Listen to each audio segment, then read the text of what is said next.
오늘도 야단보부상을 찾아주셔서 감사합니다. 구독과 좋아요, 알림 설정 부탁드릴게요. 오늘의 이야기 시작할게요. 조선 후기 전라도의 어느 깊숙한 골짜기에 조용하고 한적한 작은 마을이 있었지요. 그 마을 한가운데 유독 도드라진 큰 기와집이 있었는데 사람들은 이곳을 청송댁이라 불렀답니다. 마을에서 가장 큰 집이었고 기와지붕 위로 소나무 몇 그루가 높이 솟아 있어 그렇게 불렸던 것이지요. 그 집의 안주인은 청송댁이라는 여인이었답니다. 올해로 45살이었는데 그 나이에도 피부가 희고 매끄러워 젊은 교수들과 견주어도 뒤지지 않을 정도였지요. 청송댁은 20살 무렵 인근 고을의 양반 집안으로 시집을 갔으나 혼이 난 지 채 3년도 되지 않아 남편이 돌림병으로 세상을 떠나고 말았습니다. 설상가상으로 그녀의 부모마저 연달아 세상을 뜨자 청송댁은 하루아침에 홀로 된 몸으로 막대한 농토와 재산을 물려받게 되었지요. 처음 그녀는 두려웠습니다. 모든 것이 낯설고 버거웠지요. 하지만 시간이 흐르자 세상의 이치와 사람들의 속성을 알아갔고 점차 냉철하고 직설적인 성격으로 변모해 갔답니다.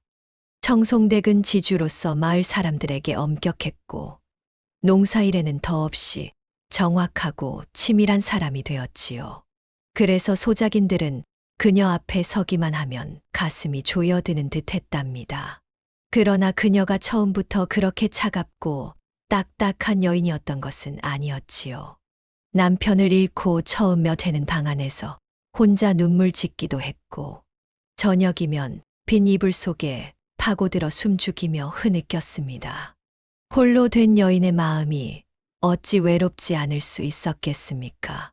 마을 사람들은 그녀의 깊은 속마음을 알지 못하고 그저 그녀의 권세와 위엄만을 두려워할 뿐이었지요.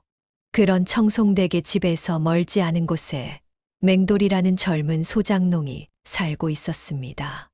맹돌은 어릴 적 부모를 잃고 홀로 마을 사람들의 품에서 자랐지만 천성이 착하고 힘이 좋아 마을 사람들의 신망을 얻으며 잘 자랐지요. 장정 셋이 붙어서 겨우 할 수 있는 일을 혼자서 해낼 정도로 맹돌은 건장하고 성실한 젊은이였답니다. 맹돌은 27 무렵 송화라는 여인과 혼인을 했지요. 송화는 마을에서 예쁘기로 소문이 자자했지만 외모보다 더 뛰어난 것은 바로 지혜였답니다. 그녀는 남편 맹돌이 가끔 어수룩한 면을 보이면 날카로운 눈초리로 타일렀습니다. 여보, 사람이 너무 좋아서 탈이에요. 마님이나 동네 사람들이 뭐라 하면 너무 깊게 받아들이지 말아요. 사람은 다 자기 속셈이 있게 마련이니. 맹돌은 그런 송화의 말을 듣고 싱긋 웃었지요. 그렇지요. 근데 내가 믿는 건 송화 당신밖에 없으니 어쩔 수 있겠습니까? 송화는 남편의 순박한 미소를 보면 늘 웃고 말았지만 속으로는 늘 걱정을 지울 수 없었지요. 그러던 어느 날이었습니다. 초여름 무렵 마을에 며칠째 장맛비가 쏟아지던 날, 청송댁은 문득 우산을 받쳐 들고 농토를 둘러보러 길을 나섰습니다. 가는 빗줄기 사이로 소작농들이 논둑을 다지고 배수로를 살피느라 분주히 움직이고 있었지요. 그때 청송댁의 눈에 한 청년의 모습이 들어왔습니다. 그것은 다름 아닌 맹돌이었지요. 맹돌은 이미 비에 흠뻑 젖어 있었지만 아랑곳하지 않고 묵묵히 일을 하고 있었답니다. 빗물이 그의 튼튼한 팔뚝과 어깨를 타고 흘러내리고 있었지요. 청송댁은 한동안 가만히 맹돌을 바라보다가 자신도 모르게 가슴이 묘하게 두근거리는 것을 느꼈답니다. 그녀는 마음을 다잡고는 큰 소리로 말했지요. 맹돌이, 이쯤 하면 됐으니 들어가거라. 그렇게 비를 맞다가는 몸살 걸릴 게다. 맹돌이 깜짝 놀라 그녀를 돌아보았지요. 아이고, 마님, 나오신 줄도 모르고 그만 제가 좀만 더 하면 될 텐데요. 맹돌은 그녀에게 연신 머리를 조아리며 말을 더듬었습니다. 그런 맹돌의 순박한 모습에 청송되게 입가엔 저절로 미소가 번졌지요. 됐으니 얼른 들어가거라. 송화가 걱정하겠구나. 예, 마님, 감사합니다. 맹돌은 꾸벅 인사를 하고 서둘러 발걸음을 돌렸지만 그가 사라질 때까지 청송댁의 시선은 그의 넓은 어깨와 든든한 등을 향해 있었습니다. 그녀는 잠시 우산을 든 채 빗속에서 서 있었지요. 빗방울이 우산 위로 톡톡 떨어지는 소리와 함께 그녀의 마음에도 알 수 없는 감정들이 툭툭 떨어지고 있었답니다. 그날 밤 청송댁은 홀로 방 안에서 뒤척이며 잠을 이루지 못했지요. 희미한 촛불 아래 그녀는 빈 이불을 쓸어내리며 스스로를 나무랐습니다. 내가 지금 무슨 생각을 하는 거지? 하지만 마음 한편에선 이미 작은 불씨가 타오르기 시작했습니다. 그날 밤 청송댁은 맹돌의 모습과 젊고 건장한 육체를 떠올리며 한숨을 길게 내쉬었지요. 청송댁의 마음은 자꾸만 이상한 방향으로 흘러갔지요.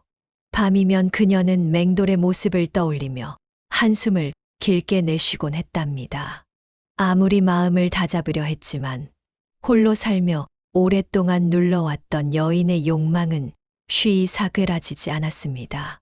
청송댁은 그런 자신의 마음이 부끄럽기도 했지만 한편으로는 이렇게 살아가는 삶이 허무하다는 생각도 들었지요. 내가 가진 게 많으면 뭘 하나 함께 나눌 사람이 없는데 그녀는 매일 마을 농토를 둘러보는 핑계를 대며 맹돌이 일하는 논 주변을 맴돌곤 했습니다. 맹돌은 그 사실을 눈치채지 못한 채 늘 웃으며 인사를 건넸지요. 마님, 또 나오셨습니까? 걱정 마십시오. 올해 농사도 꼭 풍년이 들게 열심히 하겠습니다. 그럴 때마다 청송댁은 일부러 무심한 척, 아무렇지도 않은 척 표정을 지었지만 그녀의 마음은 속절없이 흔들리고 있었지요. 맹돌의 듬직한 어깨와 탄탄한 팔뚝, 그리고 순박한 미소가 그녀의 마음 속에서 지워지질 않았습니다. 한편 맹돌은 자신의 일에 최선을 다하면서도 아내 송화에게 늘 미안한 마음이었지요. 송화는 그런 남편의 마음을 알기에 더 성실히 살림을 꾸려갔습니다. 그녀는 가끔 마을 사람들에게 빌린 쌀이며 찬거리를 받을 때마다 고민이 깊어졌지요. 여보, 올해는 소작료를 제대로 낼 수 있겠지요? 마님께서 갑자기 땅을 걷어가시면 우린 정말 큰일이에요. 송화는 밤마다 남편에게 걱정을 털어놓곤 했습니다.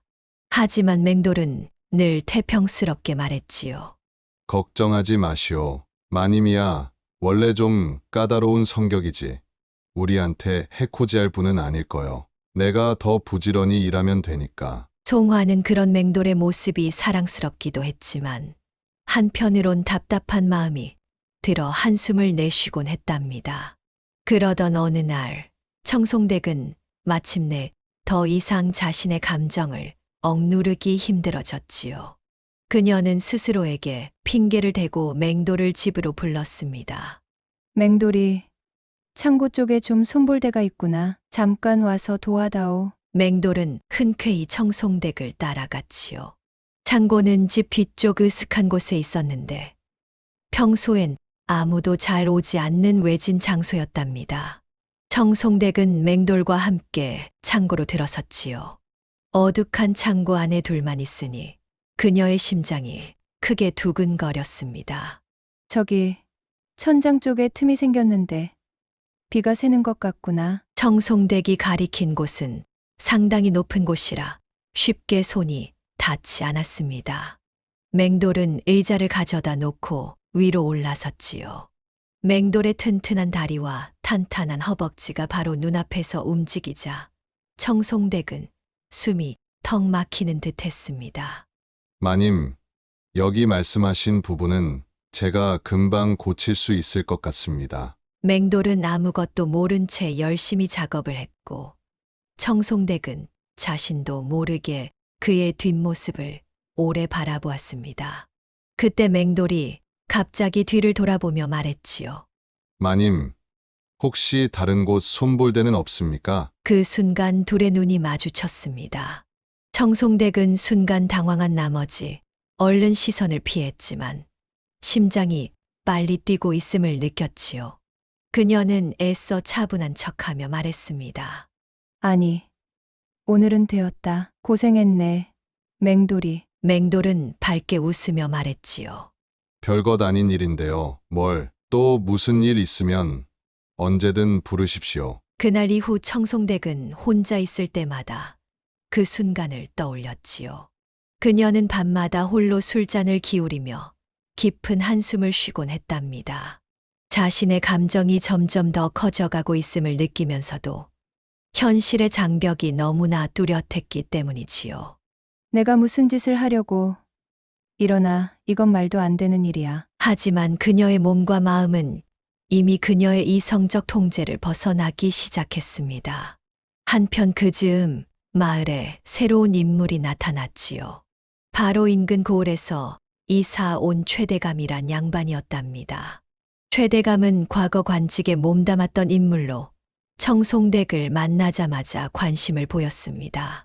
마님, 뵙기를 청한 것은 다름이 아니라 제가 이 고을에서 새로 터전을 잡으려는데 청송대께서 많은 도움을 주시면 좋겠지요. 최대감은 겉으로는 부드러운 태도였지만 어딘가 섬뜩한 느낌이 있는 인물이었지요. 청송댁은 최대감의 방문에 다소 불쾌했지만 마을의 평화를 위해서는 적당한 친분을 유지하는 것이 좋을 거라 생각했습니다. 여름 한가운데 지루하게 이어진 장맛비가 연일 마을을 적시고 있었지요. 하늘은 검푸른 빛으로 무겁게 가라앉았고 비는 아침부터 저녁까지 쉼 없이 내렸습니다. 논과 밭은 이미 흥건히 잠겨 사람들은 농사 걱정에 한숨만 푹푹 쉬었지요. 그 무렵 청송댁은 부모님의 기일을 맞아 가까운 친정 마을에 다녀와야 했답니다. 하지만 비는 멈출 기미를 보이지 않고 있었고 길이 험하고 미끄러워 하인들도 난색을 표했습니다. 고민하던 그녀는 결국 맹돌을 떠올리고 말았지요. 이왕이면 힘이 세고 믿음직한 사람이 동행해 주었으면 하는 마음에서였습니다. 사실 마음 한편에는 단둘이 시간을 보내고 싶다는 은밀한 욕망도 숨어 있었지만 그것을 그녀 스스로는 애써 외면하려 했답니다. 청송댁은 집안 하인을 시켜 맹돌을 불렀지요. 맹돌이, 내일 나랑 친정에 다녀올 수 있겠느냐? 이렇게 비가 쏟아지니 길이 험해서 걱정이구나. 맹돌은 깊이 생각하지 않고 바로 고개를 끄덕였습니다. 예, 마님, 걱정 마십시오. 제가 모시고 잘 다녀오겠습니다. 집으로 돌아온 맹돌은 아내 송화에게 이 사실을 알렸습니다. 송화는 마음이 찜찜한 듯한 얼굴로 남편에게 말했지요. 마님이 왜 당신을 굳이 데리고 가시려는 걸까요? 하인들도 많은데 비가 이렇게 많이 오는데 참 이상해요. 송화는 의심을 떨칠 수 없었지만 맹돌은 그런 아내를 부드럽게 달랬습니다. 송화, 너무 걱정 말아요. 마님께서도 길이 험하고 위험하니까 날 부르신 거겠지요. 별다른 뜻이 있겠소? 송화는 아무 말도 하지 않았지만 가슴 속의 불안은 지워지지 않았습니다. 다음 날 새벽부터 비는 더욱 굵어졌지요. 맹돌은 아침 일찍 청송댁으로 향했습니다. 이미 청송댁은 빗길에 대비해 두툼한 치마 저고리 차림으로 단정히 기다리고 있었습니다. 화장은 평소보다 조금 더 신경을 쓴 듯했지요. 맹돌의 등이 넓고 단단하다고 생각하며 청송댁은 마음속에서 일어나는 작은 떨림을 애써 누르며 말했지요. 짐이 좀 무거울 것이야. 허니, 부탁 좀 하겠네. 맹돌은 그녀가 건네는 보찜을 가볍게 받아등에 지며 웃었습니다. 이 정도쯤이야 별거 아니지요. 걱정 마십시오, 마님. 둘은 굵은 장대비를 헤치며 친정을 향해 걷기 시작했답니다. 빗줄기가 너무 거세어 우산은 있으나 많아였지요. 얼마 걷지 않아 두 사람의 옷은 완전히 흠뻑 젖었습니다. 산길을 지나가던 중 비가 더욱 거세졌고 결국 물이 불어나 길이 끊겨 두 사람은 더 이상 전진할 수 없게 되었답니다. 사방이 산과 논뿐이고 인적도 드물어 어디 의지할 곳도 보이지 않았지요. 청송댁은 당황한 듯 말했습니다. 큰일 났구나. 이렇게 비가 더 심해지면 밤새도록 길이 막힐 텐데. 맹돌도 걱정이 깊어졌습니다. 이 근처에 작은 주막이 하나 있는 걸로 압니다. 마님, 일단 거기로 가서 비라도 피하시지요. 둘은 가까스로 주막을 찾아 들어갔습니다. 마침 주막 안에는 주모만 있었고 손님은 아무도 없었지요. 이런 날씨에 손님이 다 오시다니 어여들 들어오시오. 주모는 둘을 작은 방으로 안내하며 말했습니다. 근데 어쩝니까? 저희는 손들 방이 이 하나뿐인데 괜찮으시련지. 맹돌은 주모의 말을 듣고 잠시 난처해했습니다. 청송댁 역시 순간 가슴이 철렁 내려앉았지요. 하지만 밖은 이미 물난리로 난장판이었고 선택의 여지가 없었습니다. 청송댁은 어쩔 수 없다는 듯 대답했지요. 괜찮네. 별 수 있나. 이런 날에. 작은 방에 들어선 맹돌과 청송댁은 잠시 침묵했지요. 서로의 옷은 흠뻑 젖어 있었고 좁은 방 안엔 축축한 습기와 두 사람의 숨소리만이 가득했습니다. 청송댁은 젖은 옷이 몸에 달라붙자 조금 당황스러워졌고 맹돌은 고개를 숙이고 앉아 말없이 그녀의 눈을 피했지요. 이런 상황이 참 난감하구나. 미안하네. 맹돌이. 괜히 나 때문에 이렇게 고생만 시키네 그려. 아닙니다. 마님, 제가 오히려 죄송합니다. 청송댁은 무슨 말이라도 더 하고 싶었지만 목소리가 나오지 않았습니다. 좁은 방 안에서 맹돌의 몸과 숨결이 바로 옆에서 느껴지자 그녀의 마음은 걷잡을 수 없이 떨렸지요. 이래선 안 되는데. 그녀는 이성으로 스스로를 억누르려 했지만 이미 둘 사이의 감도는 이상한 긴장감을 피할 수 없었답니다. 비는 더욱 거세게 지붕을 때렸고 주막 안 작은 방에 갇힌 두 사람의 긴장감과 숨소리는 점점 더 뜨거워져만 갔지요. 그리고 그 무렵 두 사람을 멀리서 바라보는 눈이 있었습니다. 바로 최근 마을로 이사 온 최대감이었지요. 최대감은 멀리서 우연히 두 사람이 주막으로 들어가는 모습을 지켜보고 의미심장한 미소를 지으며 중얼거렸습니다. 이거 참 재미있는 구경거리가 생기겠군. 청송댁과 맹돌은 그날 밤 피할 수 없는 운명의 소용돌이 속으로 빠져들기 시작했습니다. 방 안에는 습기와 눅눅한 공기만 가득했지요. 밖에서는 빗줄기가 거세게 쏟아져 지붕을 쉴 새 없이 두드렸습니다. 청송댁은 옷이 축축히 젖어 몸에 달라붙자 불편한 듯 거듭 옷을 잡아당기며 헛기침을 했지요. 맹돌 또한 젖은 옷 때문에 제대로 앉지도 못한 채 어색한 표정으로 구석에 붙어 있었습니다. 둘은 한동안 말없이 침묵했지요. 좁은 방 안의 공기가 점점 더 숨 막힐 듯 답답해졌습니다. 결국 청송댁이 먼저 입을 열었습니다. 맹돌이. 추울 텐데 옷이라도 좀 벗어서 말리는 게 어떤가? 맹돌은 고개를 번쩍 들었지요. 그 말의 의도를 파악하지 못한 채 당황한 얼굴로 대답했습니다. 아닙니다. 마님, 괜찮습니다. 청송댁은 애써 무심한 듯 말했습니다. 괜찮기는 무슨. 그러다 감기라도 걸리면 어쩌려고 그러느냐. 오늘 밤은 여기서 꼼짝 못할 텐데. 맹돌은 잠시 망설이다 결국 젖은 겉옷을 벗어 옆에 내려놓았습니다. 그러자 젖은 옷 아래로 드러난 그의 단단한 어깨와 탄탄한 팔뚝이 희미한 등불 아래 선명히 드러났지요. 청송댁의 가슴이 급격히 뛰기 시작했습니다. 그녀는 스스로 놀라 서둘러 시선을 다른 곳으로 돌렸습니다. 맹돌 역시 그런 그녀의 시선을 느끼고 순간 당황했지요.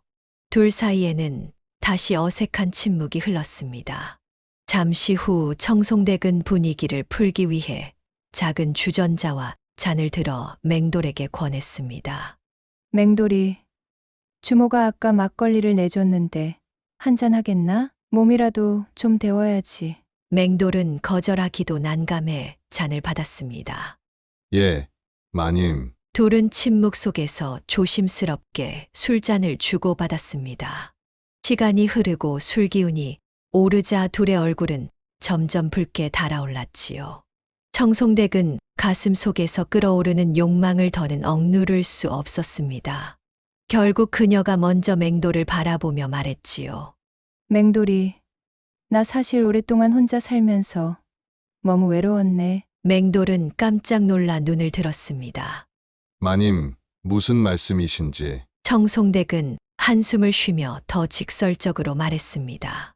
맹돌이, 오늘은 그냥 여인이 사내 앞에서 고백하는 걸로 받아들여 주게나. 난 오랫동안 나 스스로를 속이면서 살아왔지. 이젠 그게 너무 지치네. 맹돌의 얼굴은 더욱 빨개졌습니다.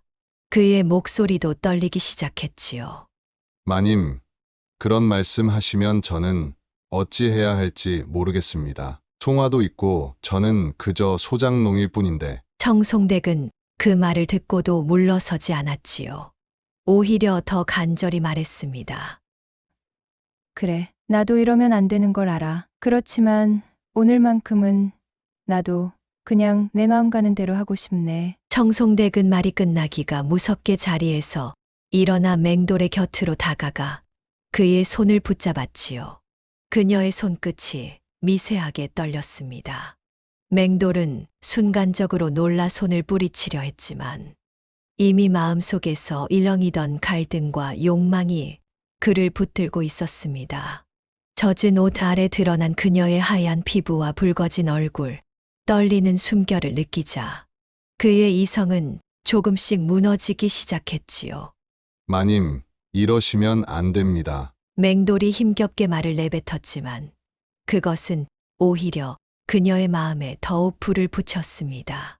오늘만은 그냥 나를 여인으로 봐줘. 내 신분도 자네의 아내도 다 잊어버리고 오늘만. 청송댁은 맹돌의 어깨에 손을 얹었고 맹돌은 온몸이 굳어버린 듯 그대로 그녀를 바라보았습니다.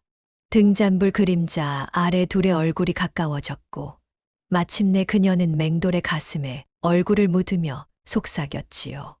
맹돌이, 나 오늘 밤은 정말 외롭고 쓸쓸해서 죽을 것 같아. 맹돌의 이성은 완전히 녹아버렸습니다.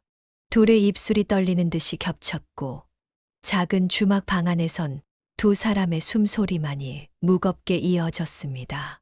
바깥의 비는 여전히 거세게 내리고 있었지만 그 순간 둘에게는 아무것도 중요하지 않았습니다. 그렇게 넘지 말아야 할 선을 넘은 두 사람은 뜨거운 욕망의 불길 속으로 빠져들었지요. 그 시각 주막 바깥에서 비를 피하며 창문 틈으로 그 모습을 엿보고 있는 그림자가 하나 있었습니다. 바로 최대감이었지요.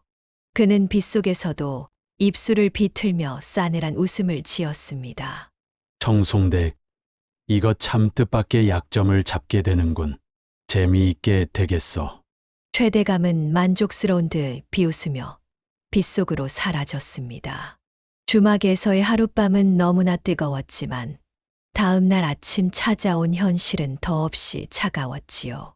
비는 어느새 잦아들었지만 두 사람의 마음엔 또 다른 폭풍이 몰아치고 있었답니다. 맹돌은 말없이 자리에서 일어나 옷매무새를 다듬었지요. 청송댁은 그런 맹돌의 뒷모습을 지켜보며 말없이 속으로 눈물을 삼켰습니다. 어젯밤의 열정이 식어버린 방 안엔 어색한 침묵만이 맴돌았습니다. 결국 청송댁이 입을 열었습니다. 맹돌이, 어제 일은 내가 어리석었어. 너무 큰 실수를 저지른 것 같네. 미안하이. 맹돌은 고개를 떨구며 대답했지요. 아닙니다. 마님, 제가 잘못이지요. 총화에게 뭐라고 말해야 할지 정말 모르겠습니다. 그 순간 송화의 이름을 듣자 청송댁의 마음에도 날카로운 죄책감이 다시 몰려왔습니다. 그녀 역시 맹돌의 아내 송화가 마음에 걸렸지요. 미안하이. 맹돌이. 이런 일이 절대 밖으로 새어나가선 안 될 것이야. 우리가 아무리 후회해도 어쩔 수 없는 일이니까. 걱정 마십시오. 마님, 절대 입 밖에 내지 않겠습니다. 둘은 서로 그렇게 약속하고 다시 청송댁으로 향했지만 걸음마다 무거운 죄책감과 불안감이 따라 붙었습니다. 한편 송화는 밤새도록 집에서 뒤척이며 남편을 기다렸습니다. 그녀의 직감은 점점 의심으로 바뀌었지요. 날이 밝자마자 밖에서 돌아온 맹돌의 모습을 보자 송화는 날카롭게 쏘아붙였습니다. 여보, 정말 무슨 일이 있었던 건 아니죠? 맹돌은 눈을 피한 채 얼버무렸습니다. 별일 없었소. 비가 너무 와서 주막에서 하룻밤 묵은 것뿐이오. 하지만 송화는 예리한 눈빛으로 남편을 응시했지요.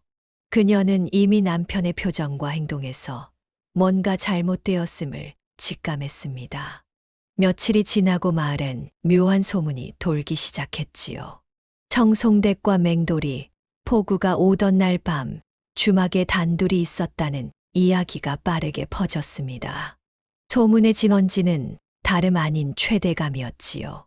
그는 마을 사람들에게 슬쩍 흘리듯 이야기했습니다. 참, 들었소들. 우리 청송댁 마님께서 젊은 소장농하고 아주 은밀한 시간을 보내셨다고 하더군. 소문은 곧 송화의 귀에까지 들어갔습니다. 송화는 소문을 듣자마자 곧장 남편을 추궁했지요. 여보, 지금 마을에서 도는 이야기가 사실이에요? 정말 마님과 그 주막에서? 맹돌은 더 이상 거짓말을 할 수 없었습니다. 송화의 눈물을 보자 마음이 무너져 내렸지요. 송화야, 미안하오. 내가 잠시 미쳤던 것 같소. 정말 죽을 죄를 지었소. 송화는 남편의 말에 온몸이 떨렸습니다. 믿었던 남편의 배신 앞에 그녀는 참담한 기분이었지요. 하지만 그녀는 쉽게 감정에 무너지지 않았습니다. 정말 이러실 수 있나요? 당신을 그렇게 믿었는데 마님께서 우릴 버리면 우린 이제 어떻게 살아요? 송화는 남편에게 더 큰 화를 내고 싶었지만 동시에 생계 걱정이 앞섰습니다. 청송댁이 만약 마음을 바꿔 땅을 빼앗는다면 그녀의 가족은 당장 갈 곳이 없었으니까요. 그 사이 청송댁은 마을에 퍼진 소문을 듣고 절망에 빠졌습니다.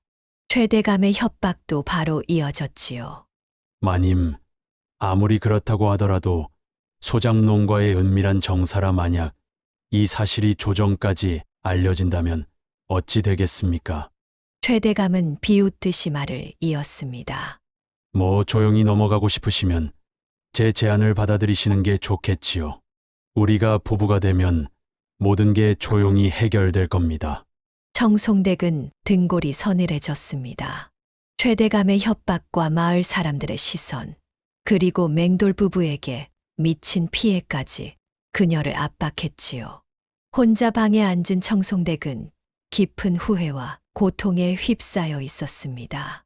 내가 무슨 짓을 저지른 거지? 그녀는 이제 막연한 두려움과 맞서 싸워야만 했습니다. 그녀는 결국 송화를 만나기로 결심했지요. 직접 만나 사과하고 어떻게든 해결책을 찾으려 했습니다. 하지만 송화는 그런 청송댁을 차갑게 맞이했지요. 마님, 지금 와서 무슨 말을 하시려는 건가요? 우리 같은 천한 소작인이라도 사람의 마음과 가정은 있는 법인데 청송댁은 고개를 떨구며 떨리는 목소리로 말했습니다.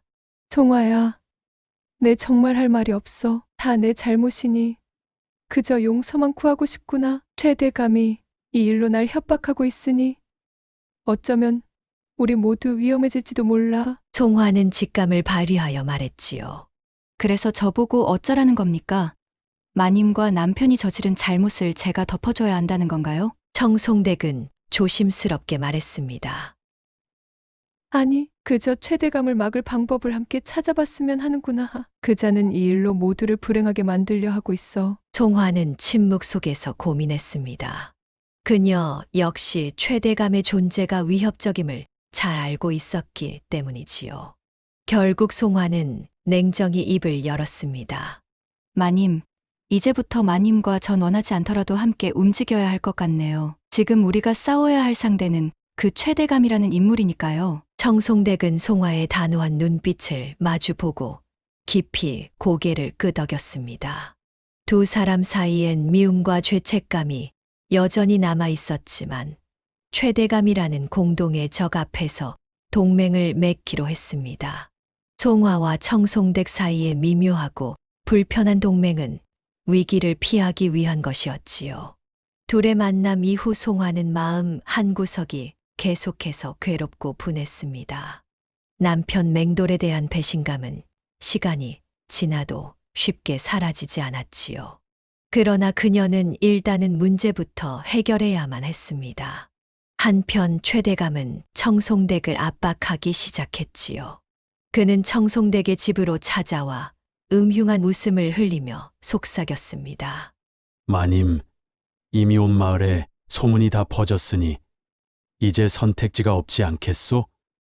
내 사람이 되는 게 그나마 조용히 넘어갈 수 있는 방법이오. 청송댁은 이를 악물며 차갑게 응수했습니다.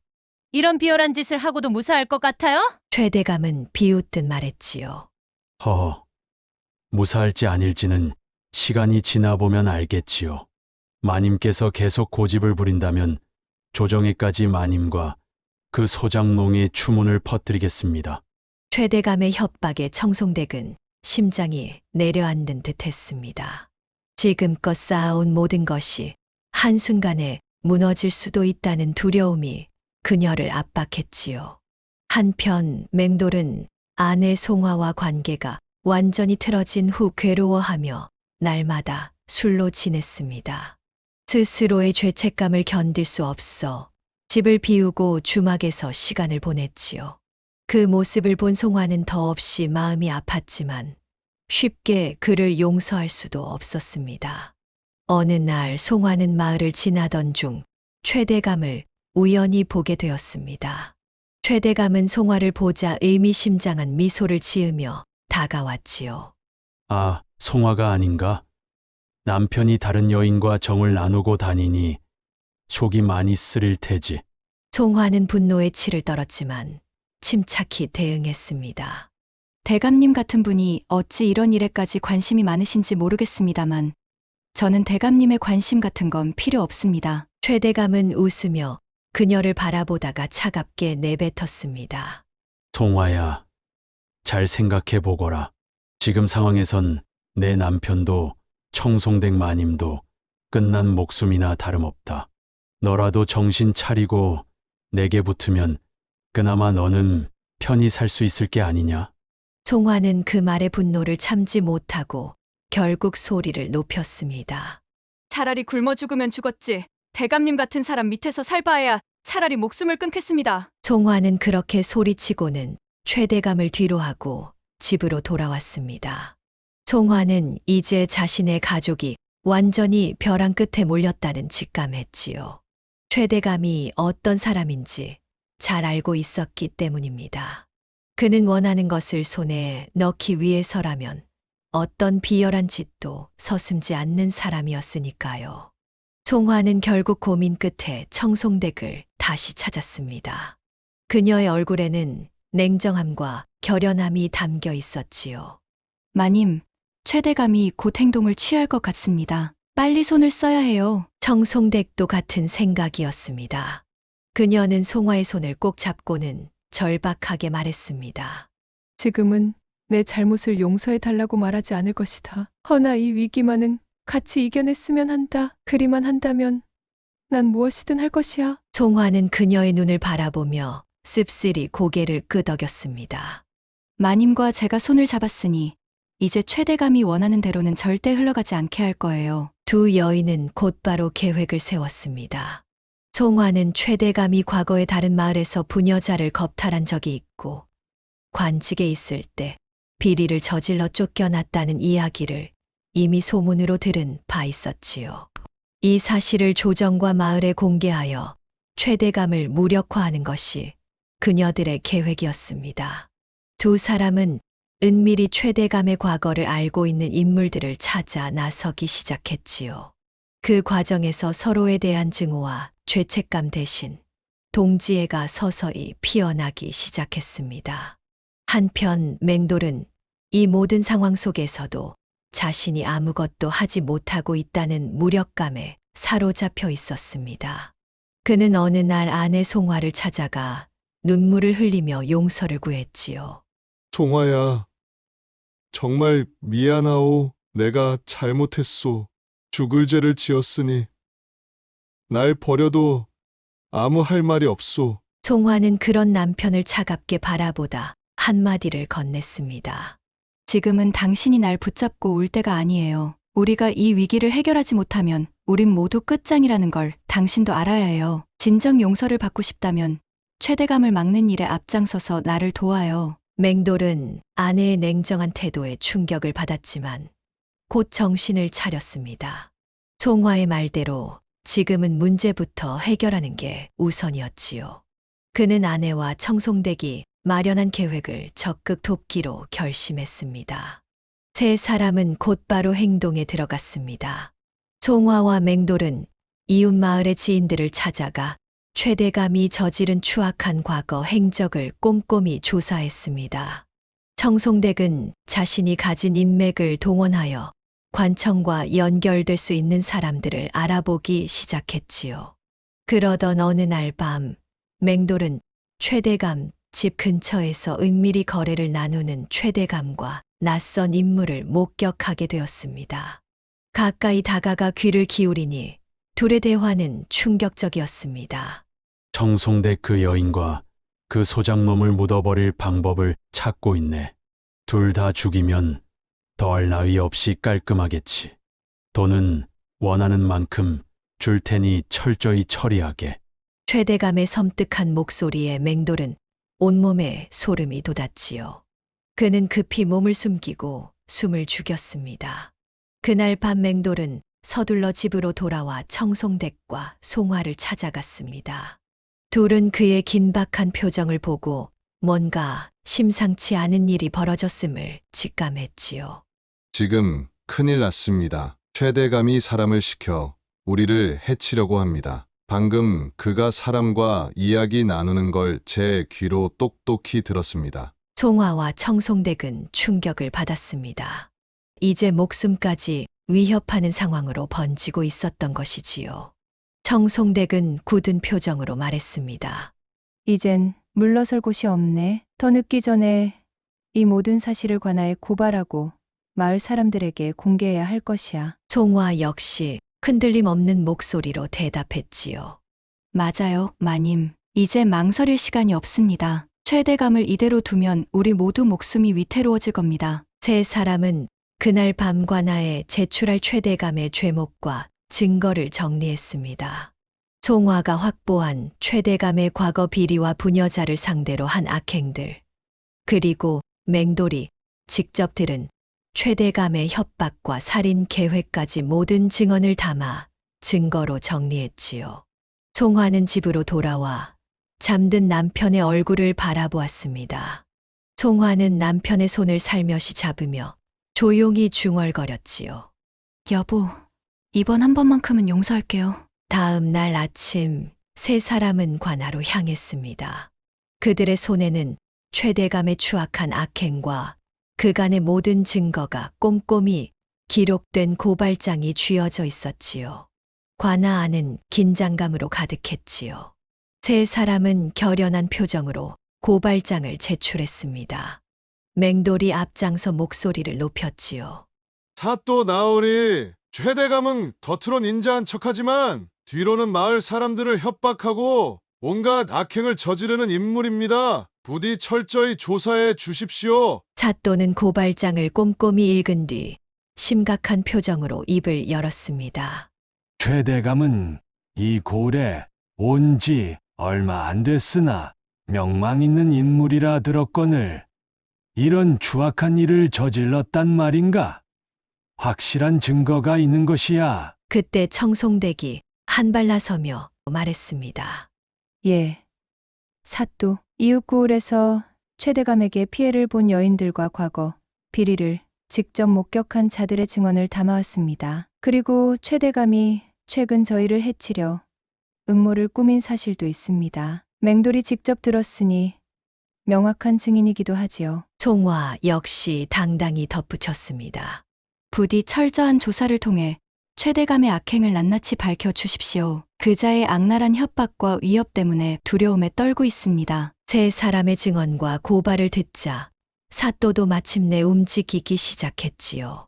한편 최대감은 상황이 심상치 않음을 느끼고 다급히 움직이기 시작했습니다.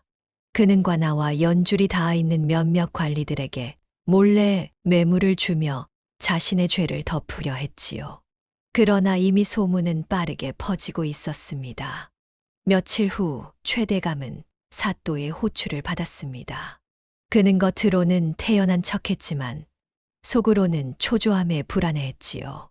관하로 들어선 최대감은 당당하게 목소리를 높였습니다. 사또, 대체 누가 이런 터무니없는 거짓을 퍼뜨리는 것이오? 저는 결백하니 당장 거짓을 꾸민 자들을 잡아들이십시오. 사또는 싸늘한 눈으로 최대감을 응시하며 증거들을 제시했습니다. 최대감, 지금 여기에는 그대가 이웃 마을에서 저지른 추악한 악행을 폭로한 피해자들의 증언과 그대가 정송댁과 소작인 맹돌 내외를 해치려 했던 사실이 모두 적혀 있어 증거도 확실하니 어찌 부인하려 하시오? 최대감은 얼굴이 하얗게 질렸습니다. 그러나 여전히 고집을 피우며 목소리를 높였지요. 모두 꾸며낸 이야기일 뿐입니다. 제 명예를 실추시키려는 음모입니다. 그때 송화가 결연한 눈으로 나서며 외쳤습니다. 최대감, 이젠 더 이상 발뺌할 수 없어요. 당신이 저지른 추악한 짓 때문에 얼마나 많은 이들이 고통받았는지 아세요? 우리는 당신을 반드시 심판할 겁니다. 주변에 모여든 마을 사람들도 점점 분노하며 최대감을 향해 고함을 쳤습니다. 최대감을 당장 처벌하시오. 저런 악인을 마을에 둘 수 없습니다.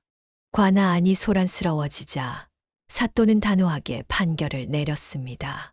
최대감은 즉시 구금하고 그간의 모든 죄를 철저히 조사할 것이오. 최대감은 끌려가면서도 소리를 지르며 저항했습니다.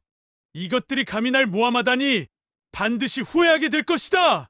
하지만 그의 위협적인 외침은 아무도 귀담아 듣지 않았습니다.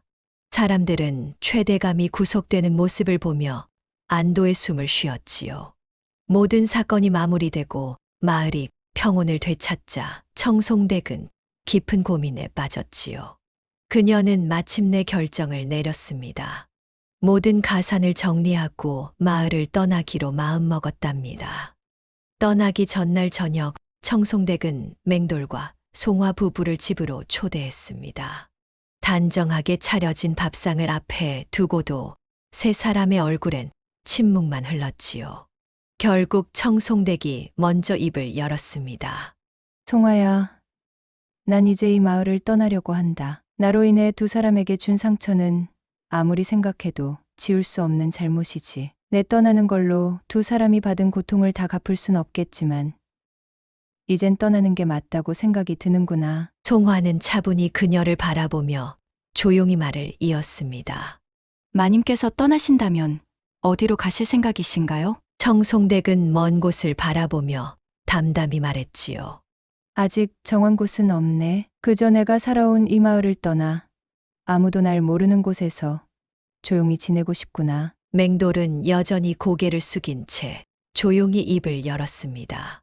마님, 이 모든 게 제 탓입니다. 평생을 두고 갚아도 모자랄 잘못을 했습니다. 마님께서 떠나시지 않아도 됩니다. 청송댁은 그를 향해 씁쓸한 미소를 지으며 말했지요.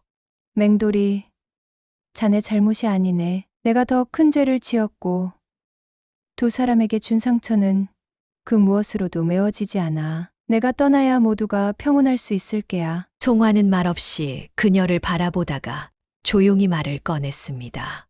마님, 저는 아직 마님과 남편을 완전히 용서하지는 못했어요. 하지만 지금의 마님 모습은 진심이라 믿습니다. 부디 마님께서도 새로운 곳에서 평온을 찾으시길 바라겠습니다. 청송댁은 그녀의 말에 눈시울이 붉어졌지요. 고맙다. 송아야. 그리고 이건 두 사람에게 주고 싶은 작은 성이니 받아 주게. 청송댁은 미리 준비한 논 몇 마지기의 문서를 내밀었습니다. 이 노는 이제 두 사람의 것이네. 두 사람의 앞날에 조금이나마 도움이 되었으면 좋겠구나. 송화는 잠시 망설이다 결국 문서를 받아들고 조용히 인사를 건넸습니다. 마님의 마음을 잘 받겠습니다. 부디 잘 지내시길 바랍니다. 다음 날 아침 청송댁은 하인 몇 명만 데리고 마을을 떠났습니다. 떠나는 그녀의 뒷모습을 마을 사람들은 조용히 바라보았지요. 송화와 맹돌도 멀리서 그녀를 배웅했습니다. 청송댁이 떠난 후 송화와 맹돌은 그녀가 남긴 논을 성실히 일구며 살았습니다. 마을 사람들은 두 사람을 안타까운 눈으로 바라보았지만 부부는 오히려 전보다 더 단단하게 서로를 의지하며 일상을 살아갔답니다. 세월은 흘러 마을의 풍경도 사람도 많이 달라졌습니다. 송화와 맹돌도 아이들과 함께 분주하지만 평온한 일상을 보내고 있었지요. 그러던 어느 날 낯선 남자가 송화와 맹돌을 찾아왔습니다. 그는 정중히 인사하며 작은 나무 상자를 건넸습니다. 청송댁마님께서 돌아가시기 전 두 분께 전하라 하셨습니다. 송화가 상자를 열자 그 안에는 많은 재물과 논문서, 그리고 정성스레 적힌 편지 한 장이 있었습니다. 편지를 펼치자마자 익숙한 필체가 눈에 들어왔지요. 송화는 천천히 그 글을 읽어 내려갔습니다. 이제야 이렇게 편지로 마음을 전하게 되는구나. 여인의 삶을 살면서 같은 여인인 송화 너에게 그토록 큰 상처를 남기고 누구보다 신뢰했던 맹돌이의 삶을 흔들어 놓은 내 잘못을 나는 단 하루도 잊은 적이 없었단다. 먼 곳으로 떠나 홀로 지내며 지난 날을 돌아볼 때마다 가슴을 파고드는 후회와 고통으로 매일 밤을 지새웠다. 가진 것이 아무리 많다 한들 마음에 평온이 없다면 그것이 무슨 소용일까? 뒤늦게야 깨달았지만 이미 돌이킬 수 없었지. 내 잘못으로 너희 부부에게 준 상처는 깊고 깊어 이 생에 다 씻어낼 수 없음을 잘 안다. 그러나 이젠 내가 할 수 있는 마지막 성의를 전하고자 한다. 남은 나의 재산 일부와 함께 몸밭 몇 마지기를 너희 부부와 아이들에게 남긴다. 이조차 나의 죄를 씻을 수 없음을 알지만 너희의 삶의 작은 위안이라도 되기를 바란다. 송화야, 나는 평생을 강한 척했지만 결국 나약한 한 여인일 뿐이었다. 너처럼 현명하지도 인내하지도 못했던 나를 용서하지 않아도 좋다. 다만 살아가는 동안 언젠가는 내 마음에서 내 죄의 흔적이 조금이나마 지워지기를 간절히 바랄 뿐이다. 부디 너희 부부가 서로에게 더욱 의지하며 남은 생을 행복하게 살아가길 빈다. 부디 건강히 잘 살아라. 이 어리석은 여인의 사죄를 전하며. 편지를 읽고 있던 송화의 눈에서 굵은 눈물이 주르르 흘러내렸습니다. 맹돌 역시 조용히 고개를 떨군 채 아무 말도 하지 못했지요. 마님께서 이렇게까지 마음을 쓰고 떠나셨네요. 맹돌은 아내의 손을 꼭 잡으며 힘겹게 말했습니다. 우리에게 준 상처가 깊었지만 결국 마님도 평생을 고통 속에 사셨군요. 두 사람은 먼 하늘을 바라보며 한동안 말없이 앉아 있었습니다. 오랜 상처가 완전히 사라진 건 아니지만 비로소 그들은 그 상처를 껴안고 앞으로 나아갈 수 있을 듯 했습니다.